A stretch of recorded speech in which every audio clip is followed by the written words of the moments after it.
नेपाल से जुड़ी हुई है, जहां नेपाल जा रही बस हादसे का शिकार हो जाती है। 40 यात्री इसमें सवार थे। पोखरा से काठमांडू जा रही थी बस और अभी तक 27 लोगों की जान चली गई है। आपको बता दें कि तनहू जिले के मरसियागढ़ी नदी में ये बस गिर गई थी, जिसकी वजह से यह हादसा हुआ और इसमें रहने वाले जो थे वो महाराष्ट्र के लोग भी शामिल थे।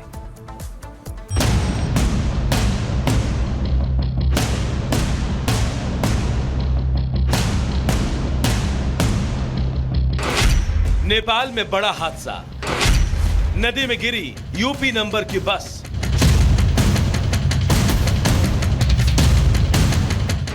हादसे में 27 की मौत, कई घायल।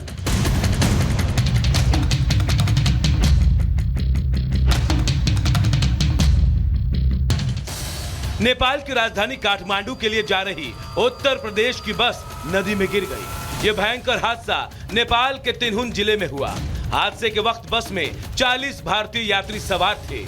यात्रियों से भरी यूपी की बस पोखरा से काठमांडू जा रही थी कि तभी अचानक यूपी की बस मरसियागढ़ी नदी में गिर गई। नेपाल की नदी में गिरी बस यूपी के गोरखपुर की बताई जा रही है, जिसका नंबर यूपी 53FT7623 है। बस नदी में गिरी तो चीख पुकार मच गई, लेकिन दर्दनाक और दिल दहला देने वाले इस हादसे में अब तक 27 भारतीय यात्रियों की मौत हो चुकी है, साथ ही कई बुरी तरह जख्मी भी हैं। बस नेपाल के पोखरा से काठमांडू जा रही थी। शुक्रवार सुबह 11:30 बजे बस नदी में गिरी। हादसे में 27 लोगों की मौत तो कई लोग घायल हैं। घायलों को पास के अस्पताल में भर्ती कराया गया। महाराष्ट्र के यात्रियों ने गोरखपुर से नेपाल के लिए बस बुक की थी। 4 महीने पहले महाराष्ट्र के लोगों ने बुकिंग की थी। बस में सवार सभी यात्री महाराष्ट्र के भुसावल के रहने वाले थे। सरकार घायलों के उचित इलाज की व्यवस्था कर रही है।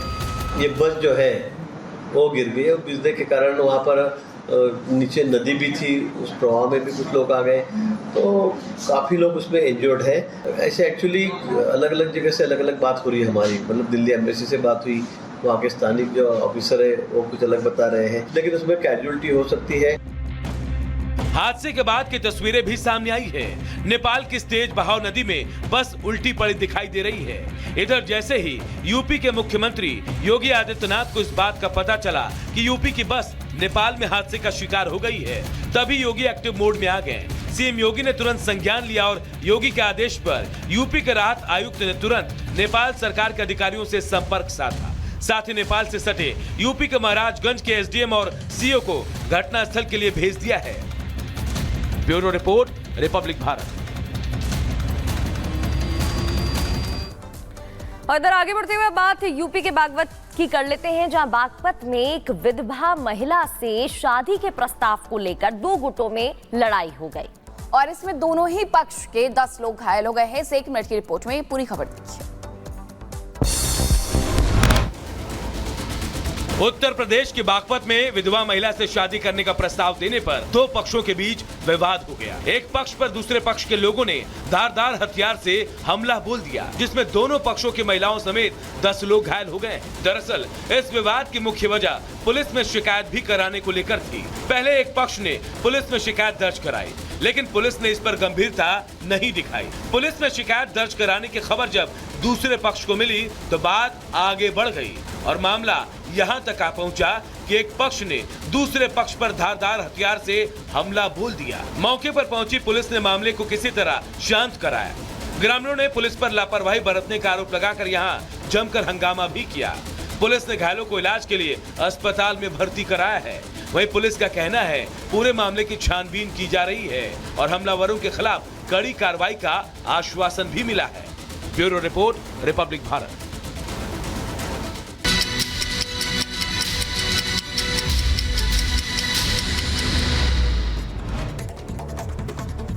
और अब रुक 2 मिनट में दुनिया का इजराइल पर हिजबुल्लाह ने भीषण बमबारी की। लेबनान से हिजबुल्लाह आतंकवादियों ने इजराइल के ठिकानों पर हमला किया।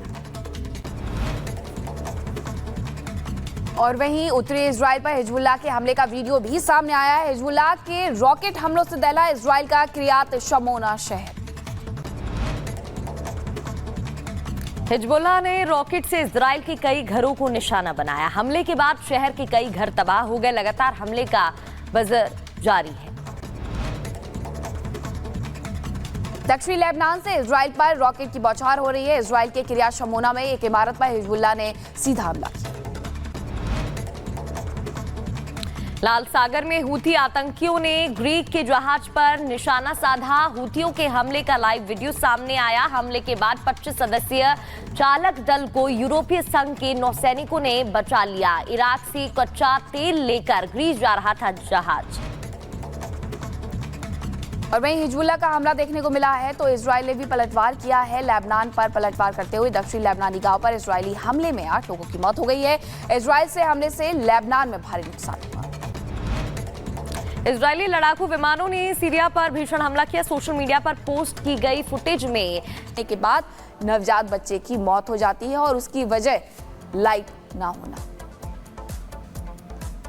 और चलिए अब बात कर लेते हैं प्रधानमंत्री नरेंद्र मोदी की यूक्रेन दौरे की। इस दौरे पर दुनिया की नजर है और लगातार अपडेट भी हम आपको इस मामले में बता रहे हैं। पूरे मामले में मीडिएटर का रोल अदा करते हुए प्रधानमंत्री नरेंद्र मोदी ने रूस और यूक्रेन से युद्ध खत्म करने का आह्वान किया है, युद्ध को रोकने का आह्वान किया। वहीं जेलेंस्की का भी मानना है कि प्रधानमंत्री नरेंद्र मोदी या भारत युद्ध रुकवाने में अहम भूमिका निभा सकता है। इसका मतलब यह है कि आने वाले समय में रूस और यूक्रेन में भी मोदी है तो मुमकिन है कि नारे गूंजने वाले हैं। देखिए रिपोर्ट।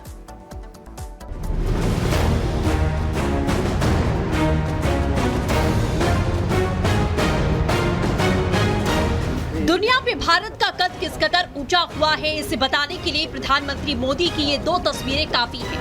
पहली तस्वीर पीएम मोदी के आज के यूक्रेन दौरे की, जहां वो यूक्रेनी राष्ट्रपति जेलेंस्की के कंधे पर हाथ रखकर उन्हें ढांढस बंधाते हुए नजर आ रहे हैं। दूसरी तस्वीर है पीएम के रूस दौरे की, जहां रूसी राष्ट्रपति पुतिन पहली बार किसी देश के राष्ट्रीय अध्यक्ष को अपना घर दिखाते नजर आ रहे हैं।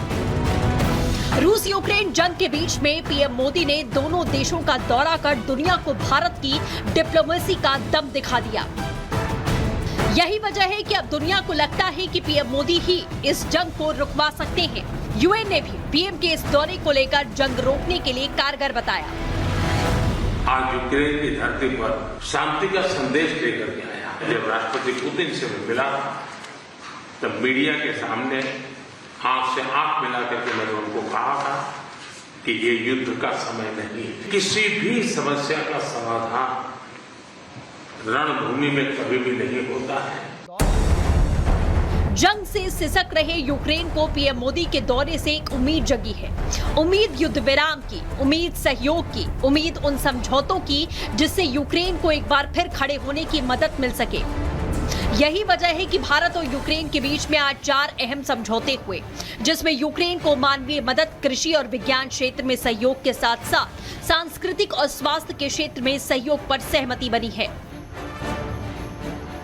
पीएम मोदी ने यूक्रेन के साथ समझौतों से पहले युद्ध से मची तबाही की जानकारी ली। यूक्रेन के राष्ट्रपति जेलेंस्की ने खुद पीएम मोदी को यूक्रेन में मची तबाही से अवगत करवाया। इसके बाद जेलेंस्की पीएम मोदी को जंग में मारे गए बच्चों के मेमोरियल पर ले गए। पीएम मोदी ने मेमोरियल पर डॉल रखकर जंग में मारे गए बच्चों को श्रद्धांजलि भी दी। सबसे पहले ग्रेजुएटी किसकी होती है तो निर्दोष बालकों की होती है और वो बहुत दर्दनाक होता है। किसी भी सुसंस्कृत समाज में जो मानवीय मूल्यों में विश्वास करते हैं उनके लिए है